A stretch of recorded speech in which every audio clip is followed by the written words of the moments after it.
বিশ্বজুড়ে বাড়ছে খাদ্য হিসেবে পোকা চাষ, ভবিষ্যতের প্রোটিনের নতুন ভরসা। বিশ্বের জনসংখ্যা দ্রুত বাড়ছে, সেই সঙ্গে বাড়ছে নিরাপদ ও পুষ্টিকর খাদ্যের চাহিদাও। এই বাস্তবতায় বিকল্প খাদ্য উৎস হিসেবে ক্রমেই জনপ্রিয় হয়ে উঠছে পোকা চাষ।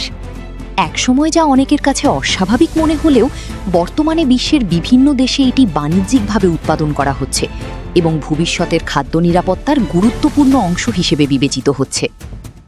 বিশেষজ্ঞদের মতে ক্রিকেট, মিলওয়ার্ম ও ব্ল্যাক সোলজার ফ্লাই লার্ভার মতো কিছু পোকায় উচ্চমাত্রার প্রোটিন, স্বাস্থ্যকর চর্বি, ভিটামিন ও খনিজ রয়েছে। এগুলো উৎপাদনে গরু, ছাগল বা মুরগির তুলনায় অনেক কম জমি, পানি ও খাদ্যের প্রয়োজন হয়।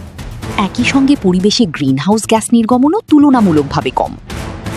বিশ্বের বিভিন্ন দেশে এখন পোকা থেকে তৈরি প্রোটিন পাউডার, বিস্কুট, স্ন্যাক্স এবং পশু ও মাছের খাদ্য তৈরি হচ্ছে।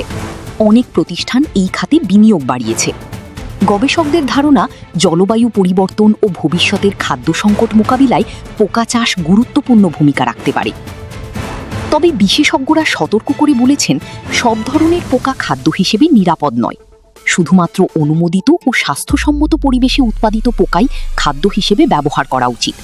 নিরাপদ উৎপাদন, মান নিয়ন্ত্রণ এবং ভোক্তাদের সচেতনতা নিশ্চিত করা গেলে ভবিষ্যতে পোকাভিত্তিক খাদ্য বিশ্বজুড়ে আরও বেশি জনপ্রিয় হয়ে উঠতে পারে।